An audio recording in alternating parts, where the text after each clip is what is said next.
Ted Bundy would savagely snuff out the lives of America's brightest and most beautiful.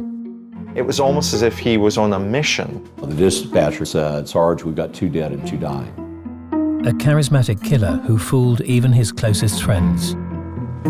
Well, I just been with the most dangerous man in the western states. Never had a clue. And ran rings around law enforcement. He was a master predator. It was as well planned as military action. He's become the most infamous serial killer in American history. But was Ted Bundy born to kill?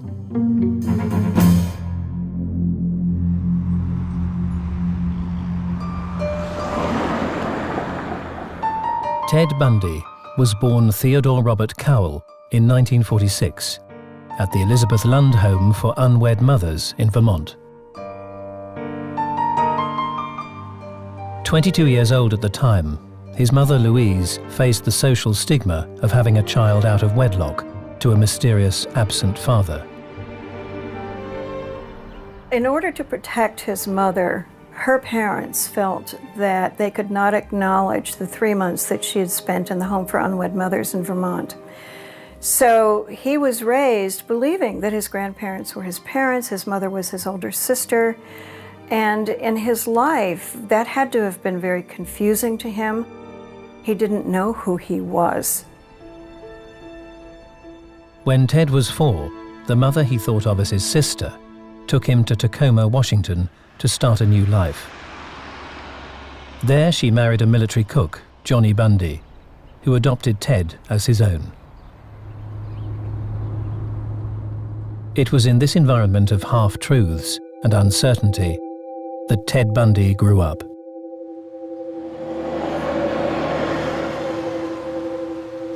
His high school days, he was in a crowd where everybody else was a big wheel, but he never was. We do know that he was terribly teased. He was considered not a nerd, although he was a somewhat handsome young child, but he didn't fit. His basic personality, if there was such a thing, is shy, afraid to take chances, probably afraid to give away his inner thoughts. In adolescence, Bundy finally discovered for himself the truth about his parentage. Everything he'd previously been told to believe was in fact a lie. In those circumstances, it would be natural to distrust. It would be natural to find it very difficult to form lasting attachments to those people who had lied to him. The young Bundy began to get in trouble with the law, committing a number of petty crimes and struggling to hold down a job. But in 1966, he enrolled at the University of Washington in Seattle and suddenly appeared to blossom.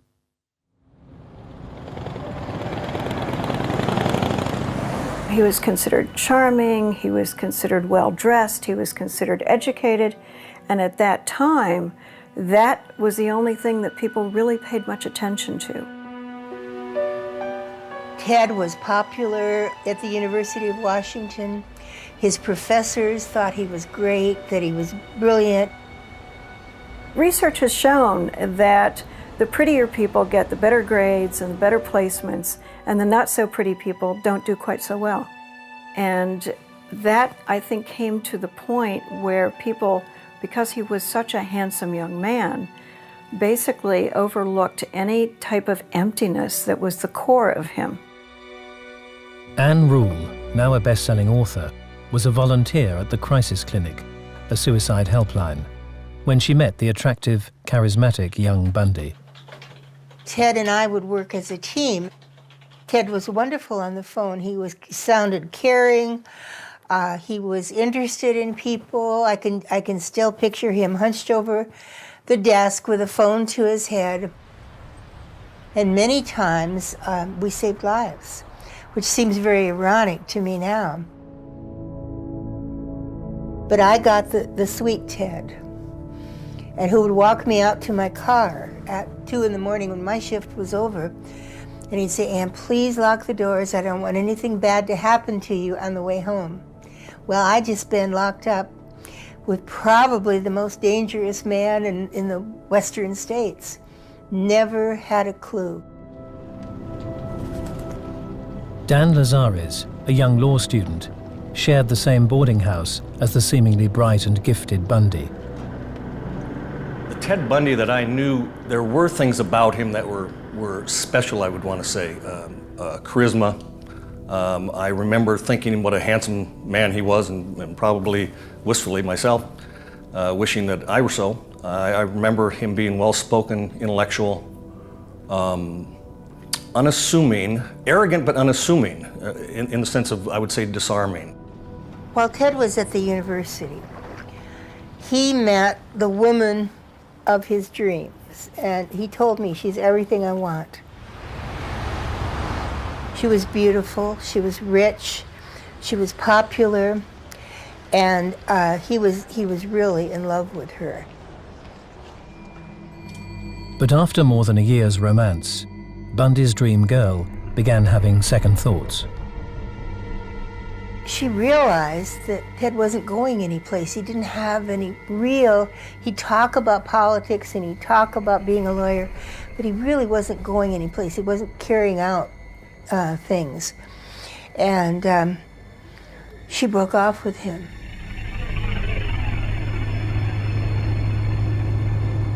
And that just devastated him. That was the catalyst, I always thought. Bundy took that rejection very badly and then went out of his way to find a way of wooing her back. Bundy threw himself into the dynamic world of law and politics, gaining a reputation as a rising star of the Republican Party. All the while, he refused to give up on his dream girl. By early 1974, the now seemingly high-achieving Bundy had won her back so completely, they began talking of marriage. Then, abruptly and unexpectedly, he broke off all contact.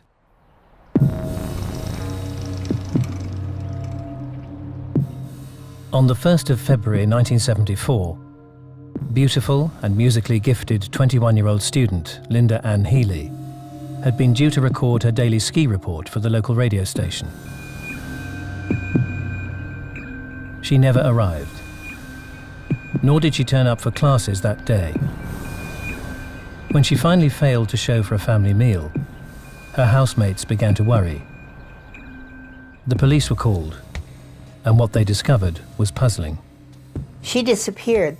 Her bed was made, but when they pulled her bed back, there was enough blood staining the mattress and the bedding that someone had to either be dead or seriously injured.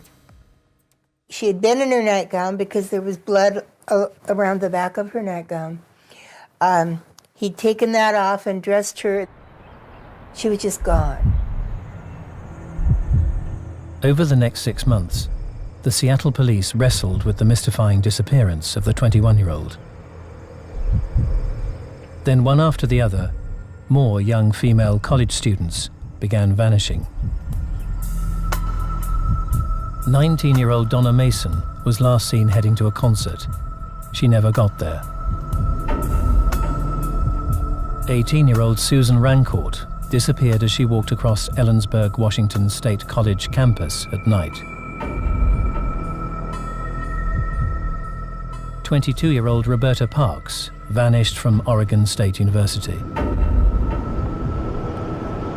22-year-old Brenda Ball disappeared as she left the Flame Tavern in a district of Seattle.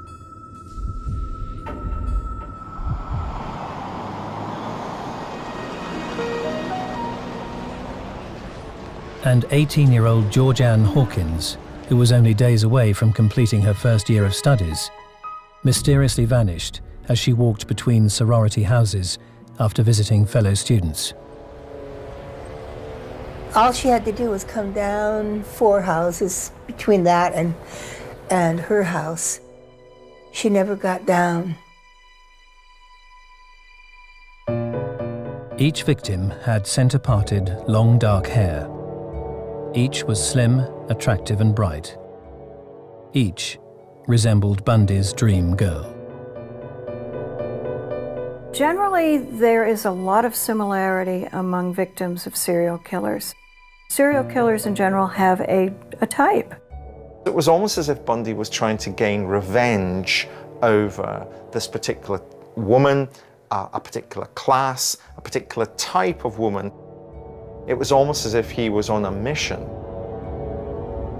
6 young women had simply disappeared, leaving behind only a question. How had they been abducted with seemingly no struggle, no clues, and no witnesses?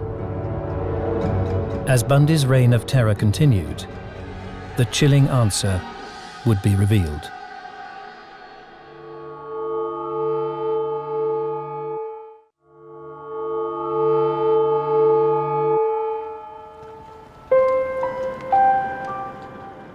(1974). In and around Washington state, 6 bright, attractive young women had been abducted by serial killer Ted Bundy. The girls had simply disappeared, leaving law enforcement confused and without a clear suspect. How was Bundy kidnapping his victims unnoticed and without a struggle? He knew he had to create access to a suitable victim. But how would he go about being able to convince this woman to come with him in the car, to walk with him some way away from where she might be socializing with her friends? The mystery was about to be revealed. Lake Sammamish State Park was a popular hangout for Seattle's young men and women.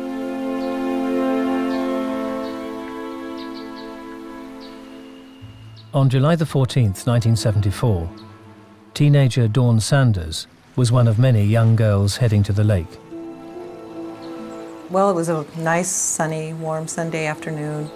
We always like to go down to the park as much as possible, and my girlfriend and I, typical, we were 14, 15 years old, headed down to the park to see who was there and what kind of trouble we could get into, basically. That Sunday in July, it was really hot, and the state park was always crowded on hot weekends.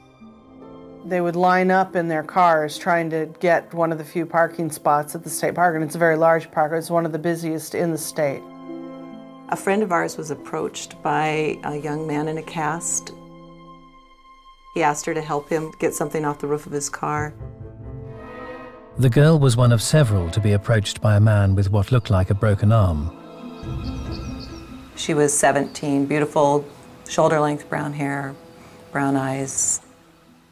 She didn't go with him anywhere. It didn't go any further than that. It's likely the man was Bundy, wearing a fake plaster cast. Witnesses saw the same approach made to an attractive lone 23-year-old. Janice was sitting on a towel by herself, and a good-looking man came up to her and asked her if she would help get his canoe off his car. And he said, "It's just up in the parking lot." She said, "Okay," and she went with him.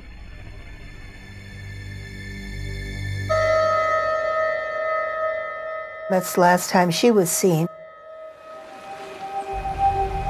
The nature of Janice Ott's disappearance would provide an insight into how Bundy had abducted at least 7 young women without so far drawing attention to himself. What Bundy did seemed to me to be incredibly clever. He would wear casts on his arms. He'd pretend to be injured in some way and ask for help. Now, of course, what this is doing is simply creating access. Once he has that access, he uses the opportunity that that access gives him to facilitate the kill.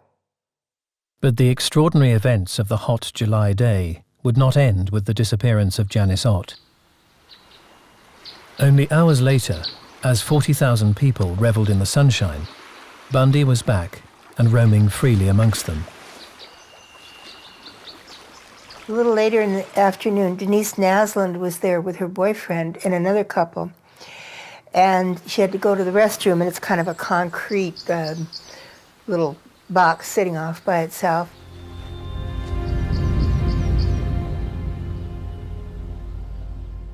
She went, never came back.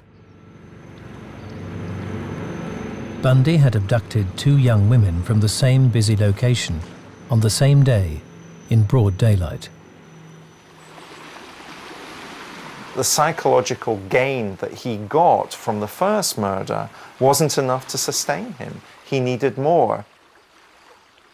Serial killing starts as a consequence of a fantasy. The fantasy becomes refined over time. So one ultimately wasn't enough. The fantasy demanded that 2 were necessary.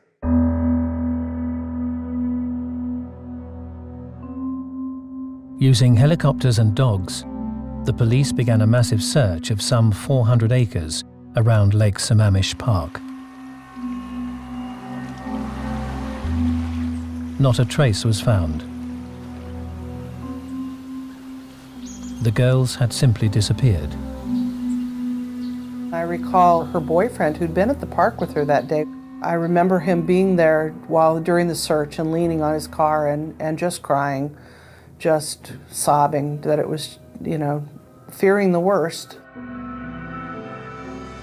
But Bundy's audacity had betrayed him. The park was so busy that day that it was easy for them to put together some profiles that quickly identified this person that they identified as Ted. People at the park heard him introduce himself to Janice Ott and saw her leave with him. Within that week, they had a composite sketch of the man that they believed who turned out to be Ted Bundy.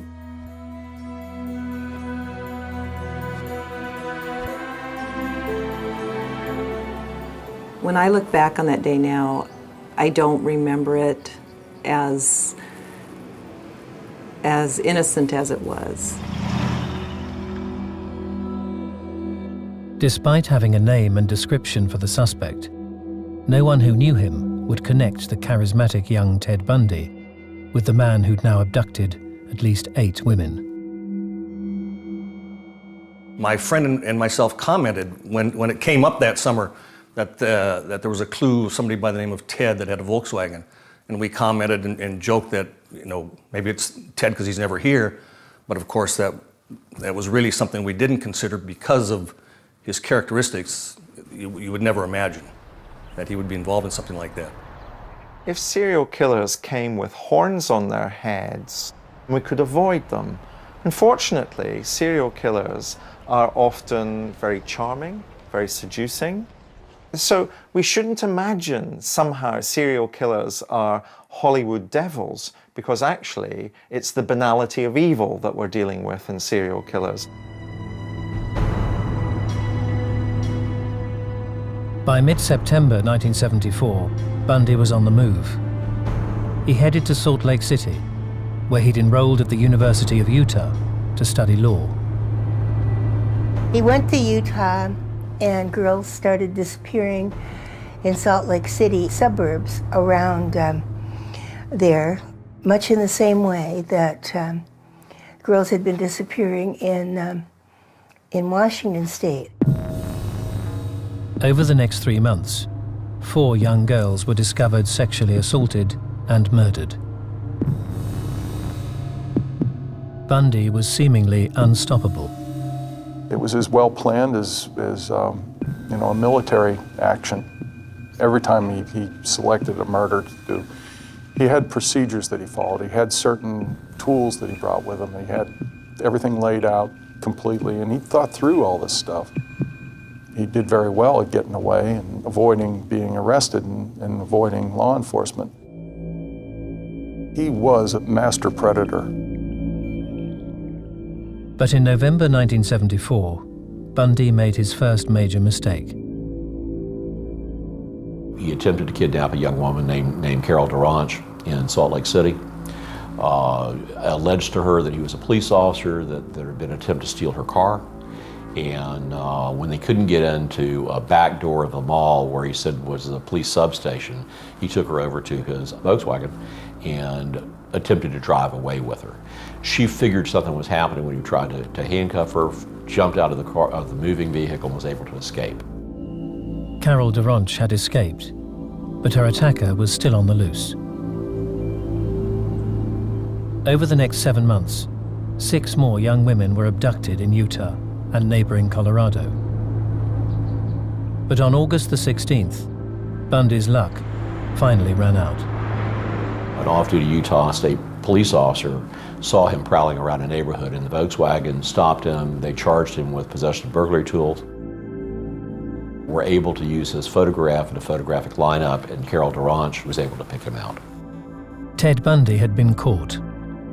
He was charged and convicted of the kidnapping of Carol DeRonch and sentenced to between 1 and 15 years. But Ted Bundy was about to pull off an extraordinary feat that would see him free again, to kill at will.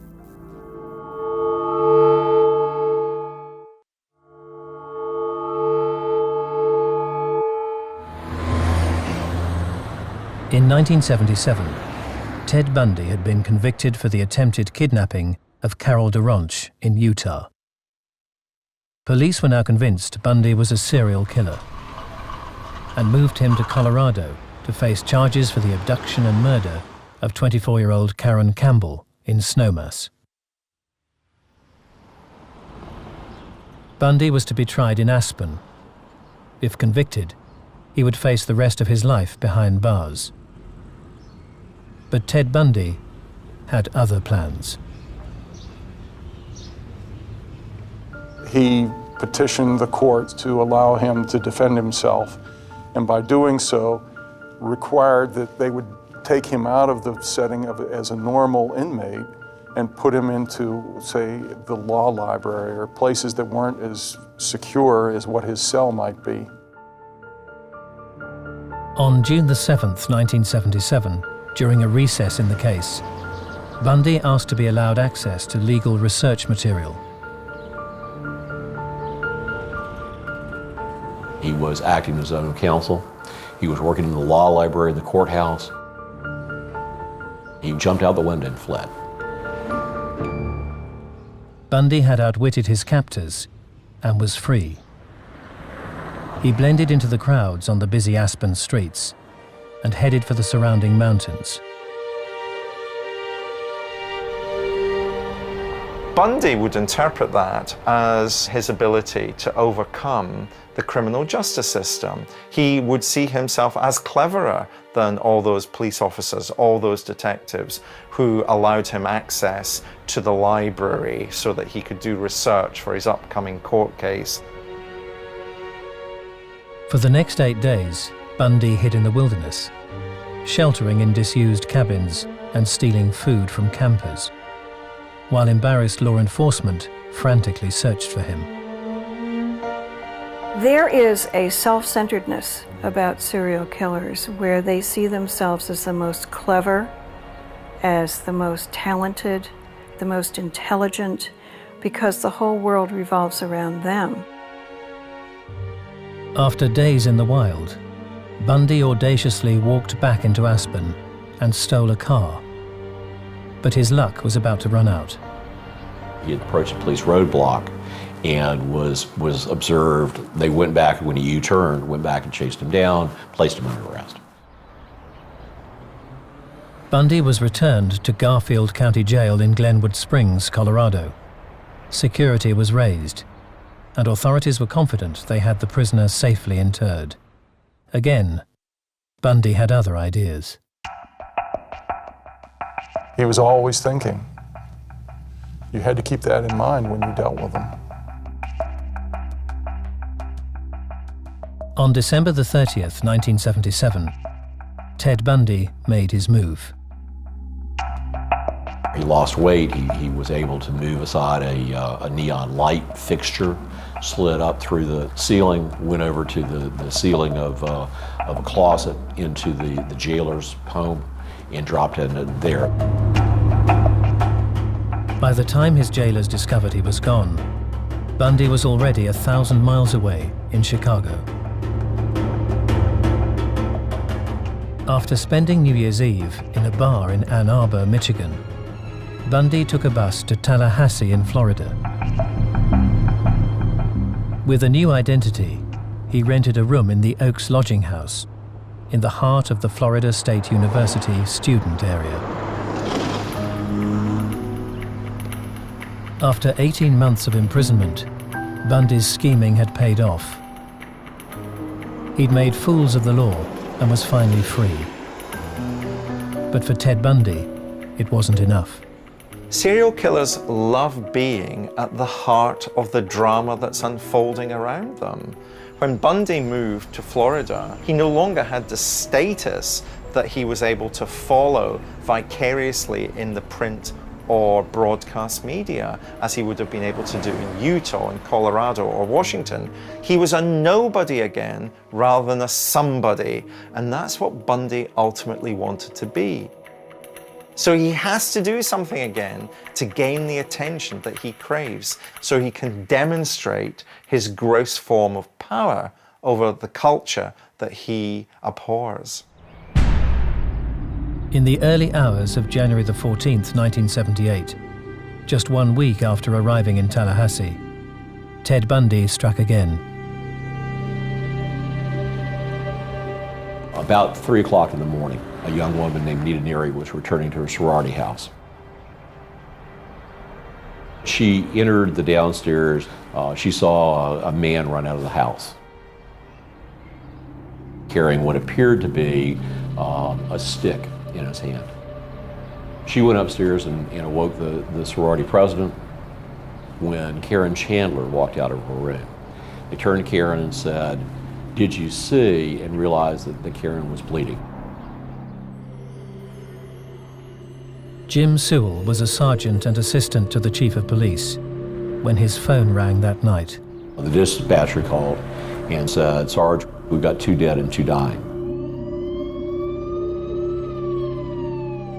Sewell was the first plainclothed officer on the scene. When I got to the house, upstairs, I went into Bowman's room.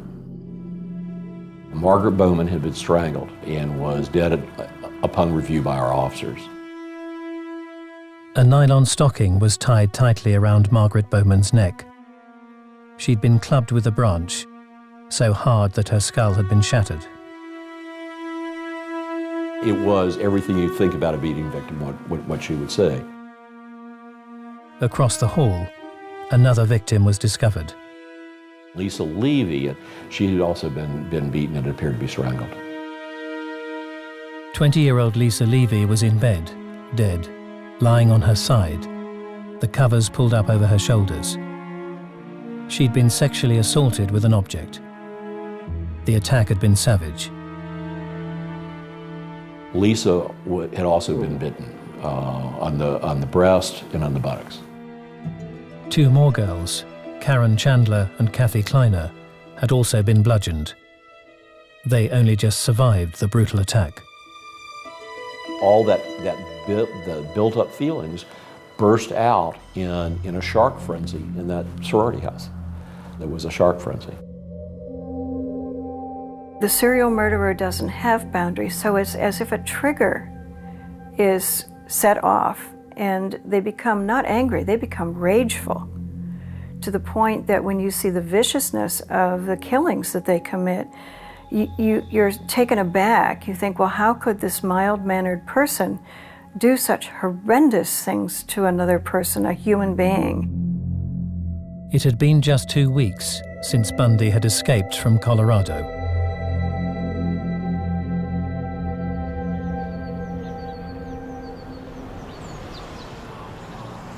Almost 3 weeks after the Chi Omega attacks, a white Dodge van was reported stolen from the media department of the Florida State University. 4 days later, it would resurface 100 miles away in Lake City. 12-year-old Kimberly Leach was attending junior high school. About to start a PE lesson, she realized she'd left her bag in her home room. She was given permission to return to the other building to get it. She did not return.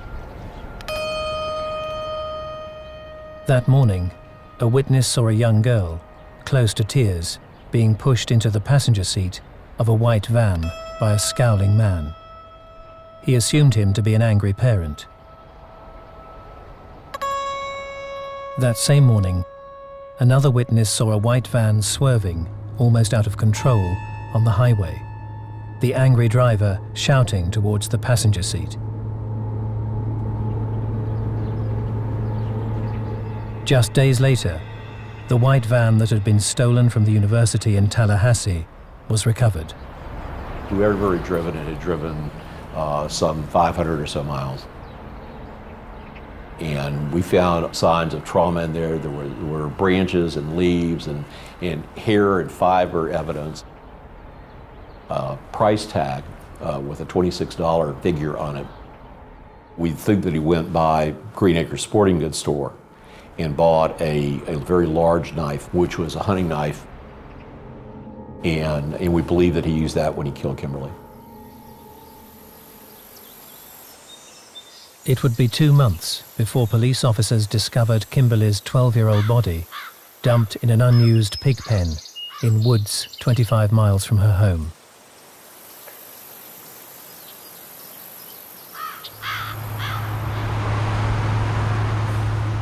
At 1:30 a.m.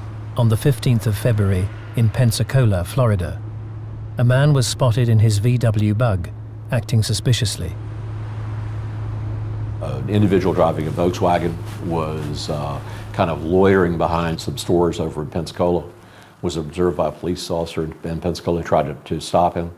The guy ran first in the car and then fled the vehicle, and the officer chased him down. There was an altercation. A shot was fired, missed the person, but he was taken in custody. Initially, he told us that his name was Ken Meisner. Then later on, he told us his name was Theodore Robert Bundy. Those that had known the charismatic young Ted were dumbstruck. When Ted Bundy was arrested, I was absolutely flabbergasted. I remember my stomach dropping out. Ted Bundy was in custody again, but his capture would spell just the beginning of an extraordinary 11-year circus.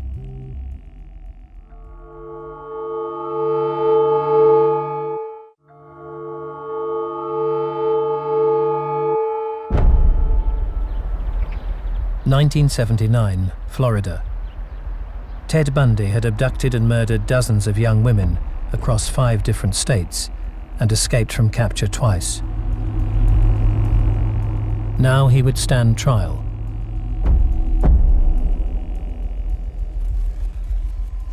Bundy would be tried twice.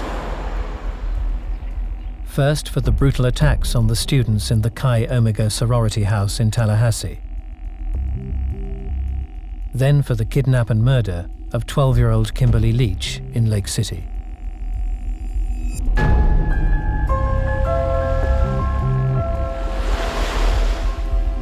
On the 25th of June, Ted Bundy took the stand.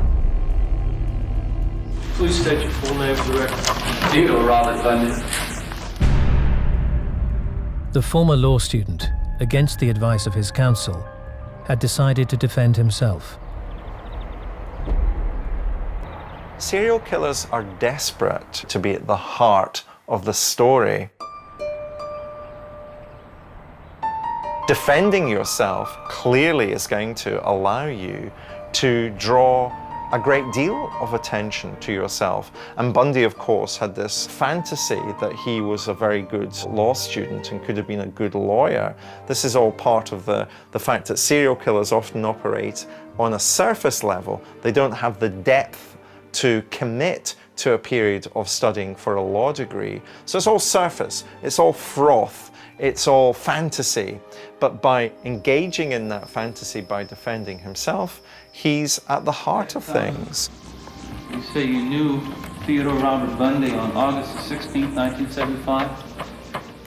Around that. What we have to prove in a criminal case in the United States is, in essence, guilt to beyond and to the exclusion of a reasonable doubt. He thought he could create this serious doubt and that he would be found not guilty. He was very sure of himself. He asked very good questions. But he didn't learn the first lesson in law school. The first lesson you learn in law school is never represent yourself.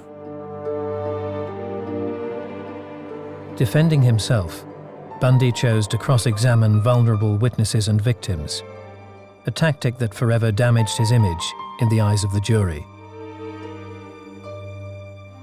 In the adversarial world of the courtroom, his lack of knowledge, his inability to defend himself because he's guilty, is going to be laid bare. So this is really one of the miscalculations, it seems to me, that Bundy makes. Don't shake your finger at me, young man. Don't shake your finger at me, young man. During the trial, two events would seal his fate. Carol Durant positively identified Bundy as the man who tried to kidnap her from the shopping mall in Utah. Most damning of all would be the bite marks recovered from the body of Lisa Levy. Anne Rule attended the trial. She still found it hard to believe the friend she'd once worked side by side with on a suicide helpline could possibly be a savage serial killer. The afternoon testimony came from Dr. Richard Souveron, who is a forensic dentist. He testified that Ted had bitten two of the Chi Omegas and left teeth marks in the breasts and buttocks of one of the dead girls. Our teeth are almost as good at identifying us as our fingerprints. And Dr. Souveron was explaining where all these marks and how they matched exactly with Ted's. He had very unusual teeth. And he said there's no question but Ted Bundy bit this girl either before or after he killed him. The court was over and Ted was walking out of the room, and he was always handcuffed and manacled. And he was carrying his files, as he usually did. And he looked at me and he went, like, I didn't do it. I have no part of this, but I knew he did do it. I went down the hall and threw up because I had to accept it at that point. Theodore Robert Bundy was found guilty beyond reasonable doubt. Ted Bundy's fate is now in the hands of Judge Edward Cowart. The judge will announce this afternoon whether he will send the former law student to the electric chair. Yesterday, the jury heard Bundy's mother ask that her son be spared, but the state reminded the jury of the victims. How nice it would have been if Lisa Levy and Margaret Bowman's mother could have been there on the morning of January the 15th of 1978 and asked for mercy for them. Bundy was sentenced to death by electrocution. But the conviction would be just the beginning of years of schemes and appeals as Bundy's celebrity grew on death row.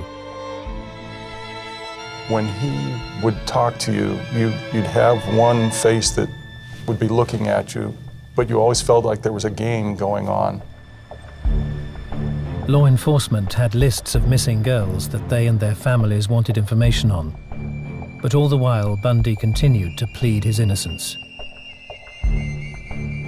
The serial murderer doesn't necessarily want anything more than to demonstrate that he is the most valuable individual at that point in time.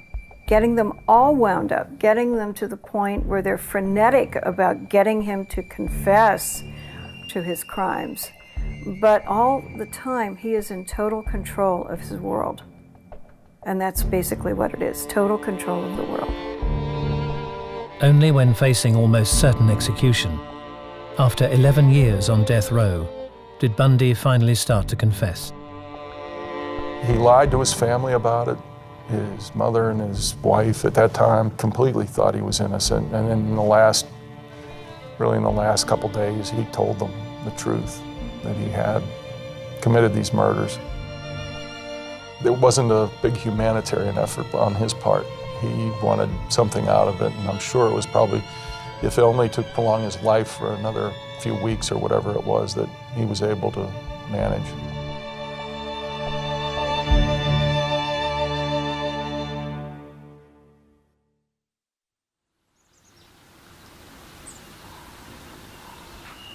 Just days before he was to be executed, Ted Bundy began admitting the hideous murders of at least 36 young girls across America.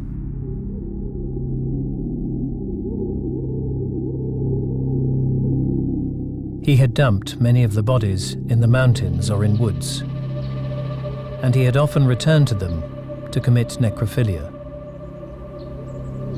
He had sometimes brought the heads home.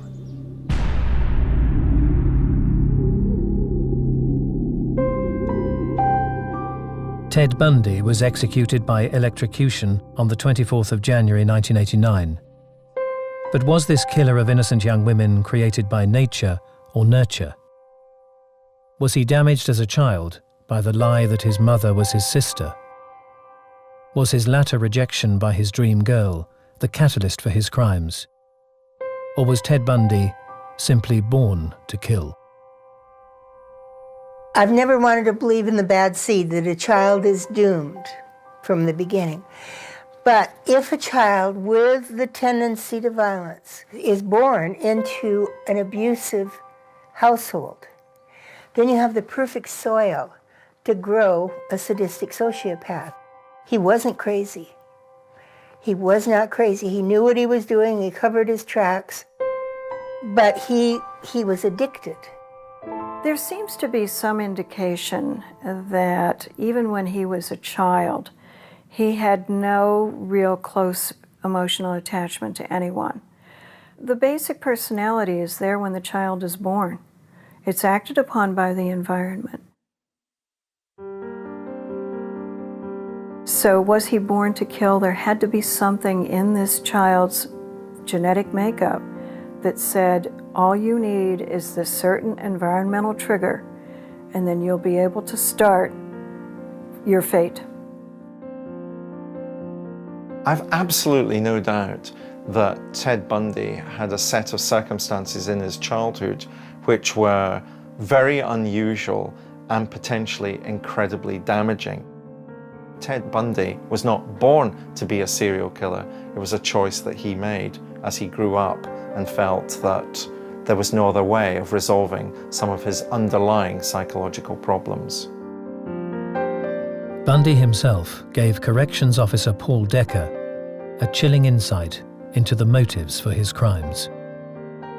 He was resting and kind of relaxed at that point. And I said something to him about, Ted, why did you, what'd you do all this for? And he says, I liked it. There was no discussion about, it was a mental problem that drove me to it, or any kind of a thing like that. He just enjoyed it. It's a terrifying thought.